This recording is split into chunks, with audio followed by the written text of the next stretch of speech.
Hi officers, இந்த வீடியோவில் நாம் 11ஆம் வகுப்பு பொருளியல் ஊரக பொருளாதாரம் லெசனில் ஊரக வறுமையை ஒழிக்க எடுக்கப்பட்ட நடவடிக்கைகள் பார்க்கலாம். ஊரக வேலையின்மையும் ஊரக வறுமையும் ஒன்றொன்று தொடர்புடையதாக இருந்துச்சு. வேலை வாய்ப்பினை உருவாக்குதல் மூலமாக வறுமையை ஒழிக்கலாம்னு சொல்லி வறுமை ஒழிப்பு திட்டங்கள் மற்றும் செயல்பாடுகள் காலத்திற்கு ஏற்ப நடைமுறைப்படுத்துதலாக இருந்துச்சு. அதில் முக்கியமானது வறுமை ஒழிப்பு திட்டங்கள். வறுமை ஒழிப்பு திட்டங்கள் பார்க்கலாம். ஃபஸ்ட்டு திட்டங்கள் தொடங்கப்பட்ட ஆண்டு. திட்டங்கள் என்னென்ன அப்படின்னா, ஃபஸ்ட்டு 20 அம்ச திட்டம். 20 அம்ச திட்டம் ஃபஸ்ட்டு 20 அம்ச திட்டம். அது தொடங்கப்பட்ட ஆண்டு 20 அம்ச திட்டம். தொடங்கப்பட்ட ஆண்டு 1975. அதுக்கப்புறம் இரண்டாவது ஒருங்கிணைந்த ஊரக வளர்ச்சி திட்டம் IRDP. இது தொடங்கப்பட்ட ஆண்டு 1978. அதுக்கப்புறம் மூன்றாவது ஊரக இளைஞர்களுக்கான சுய வேலைவாய்ப்பு பயிற்சி. தொடங்கப்பட்ட ஆண்டு 1979. அப்புறம் 4 வேலைக்கு உணவு திட்டம். தொடங்கப்பட்ட ஆண்டு 1977.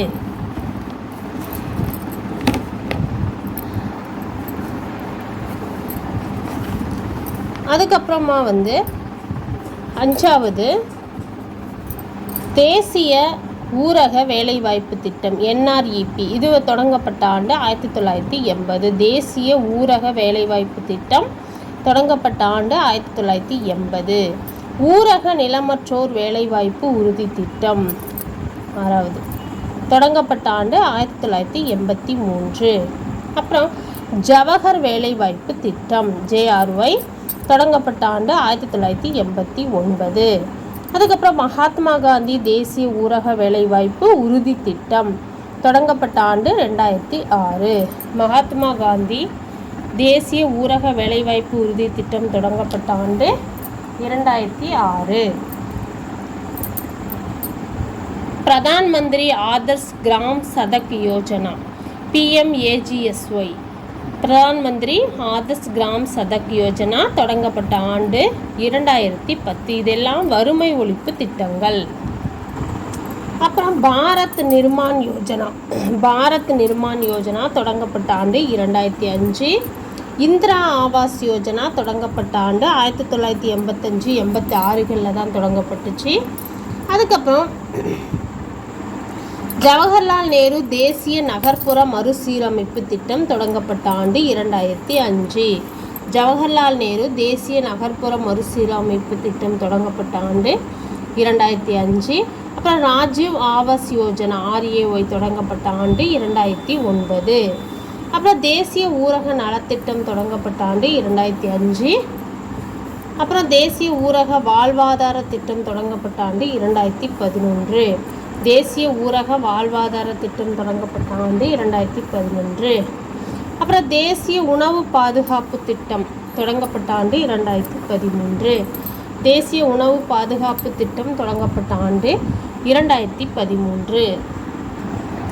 இந்த பாக்ஸில் இந்தியாவில் 2015ஆம் ஆண்டு சமூக பொருளாதார மற்றும் ஜாதி ரீதியான கணக்கீட்டின்படி 73% மக்கள் ஊரக பகுதிகளில் வசிக்கின்றனர். இதில் 18.5% மக்கள் தாழ்த்தப்பட்ட வகுப்பை சார்ந்தவர்கள், 11% மக்கள் பழங்குடியினர். அப்புறம் முத்ரா வங்கி தொடங்கப்பட்ட ஆண்டு ஏப்ரல் 8, 2015ஆம் ஆண்டு தான் துவங்கப்பட்டது.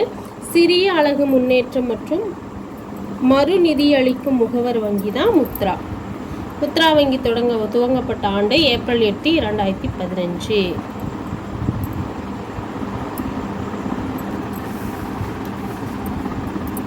பாக்ஸில் இந்தியாவின் ஊரக சாலை பகுதி 26.50 லட்சம் கிலோமீட்டர் ஆகும். இந்தியாவின் ஊரக சாலை பகுதி 26.50 லட்சம் கிலோமீட்டர் ஆகும். இதில் 13.5% பகுதிகளில் மட்டுமே சாலைகள் போடப்பட்டுள்ளன. அடுத்து கீழே இந்தியாவின் சாலை தொடர்பு வசதி அமைப்புகள் உலகிலேயே பெரிய அமைப்புகளில் ஒன்றாயிருக்கு. 1950 51 4 லட்சம் கிலோமீட்டர் நீளமாக இருந்த இந்திய சாலைகளின் நீளம் தற்போது 2018 34 லட்சம் கிலோமீட்டராக இருக்குது. 51 4 லட்சம் கிலோமீட்டராக தான் இந்திய சாலைகளின் நீளம் இருந்துச்சு. இப்போ 2018 கணக்கின்படி இப்போ நம்ம இந்திய சாலைகளின் கிலோமீட்டர் எத்தனைனா 34 லட்சம் கிலோமீட்டர் கொண்டதாக இருக்குது. அதே மாதிரி இந்த ஊரக பொருளாதார லெசனில் நம்ம புக் பேக் கொஸ்டின்ஸ் அண்ட் ஆன்சர்ஸும் பார்த்துடலாம்.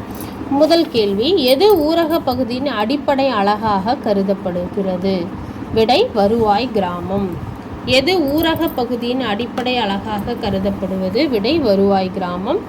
இரண்டாவது, எது ஊரக பகுதியை கண்டறியும் பண்பு? விடை குறைந்த மக்கள் தொகை அடர்த்தி. மூன்றாவது, ஊரக பொருளாதாரத்தின் முக்கிய இயல்பு? விடை வேளாண்மையை சார்ந்திருத்தல். நான்காவது கேள்வி, 2011 கணக்கெடுப்பின் மொத்த மக்கள் தொகையில் ஊரகத்தில் வாழும் மக்கள் தொகை சதவீதம் என்ன? விடை 60%. அப்புறம் ஐந்தாவது, தேவைக்கு அதிகமாக வேலையில் ஈடுபடும் மக்களின் நிலைமை மறைமுக வேலையின்மை. ஆறாவது, இரண்டு முற்றிலும் வேறுபட்ட தன்மைகளை தொடர்புபடுத்தி குறிப்பிடுவது? விடை இரட்டைத்தன்மை. அப்புறம் 7, ஊரக பகுதி ஊரக மக்கள் மற்றும் ஊரக வாழ்க்கையை மேம்படுத்துதல் என்பது? விடை ஊரக மேம்பாடு. 8, ஊரக பொருளாதாரத்தில் வேளாண்மை பிரச்சனைக்கு தொடர்புடையதாக கருதப்படுவது எது? விடை சிறிய அளவு நில உடைமை. 9, ஊரக பகுதியில் ஒரு மனிதன் எடுத்துக்கொள்ள வேண்டிய கலோரி அளவு? விடை 2400. 10, ஊரக ஏழ்மைக்கான காரணத்தை சுட்டுக. விடை வேளாண்மை சாரா வேலையின்மை. 11, மறைந்திருக்கும் வேலையின்மைக்கு மற்றொரு பெயர் என்ன? விடை மறைமுக. 12, குறிப்பிட்ட காலத்திற்கு மட்டும் வேலைவாய்ப்பு பெறுவதை எப்படி கருதுவது? விடை பருவகால வேலைவாய்ப்பு. 13, ஊரக தொழிற்சாலைகளுக்கான உதாரணம் தருக. விடை பாய் தயாரிக்கும் தொழில். 14, இந்தியாவில் உள்ள ஊரக குடும்பங்களின் கடனாளிகளின் பங்கு எவ்வளவு? விடை 4/3 பங்கு. 15, இந்தியாவில் ஊரக கடனுக்கு காரணமாக கருதப்படுவது? விடை ஏழ்மை. 16வது கேள்வி, எந்த வருடம் வட்டார ஊரக வங்கி பயன்பாட்டிற்கு வந்தது? விடை 1975. எந்த வருடம் வட்டார ஊரக வங்கி பயன்பாட்டுக்கு வந்தது? விடை 1975. 17வது கேள்வி, முத்ரா வங்கி அமுல்படுத்தப்பட்ட ஆண்டை குறிப்பிடுக. விடை 2015. 18, தேசிய ஊரக சுகாதார பணி அமுல்படுத்தப்பட்ட ஆண்டை குறிப்பிடுக. விடை 2005.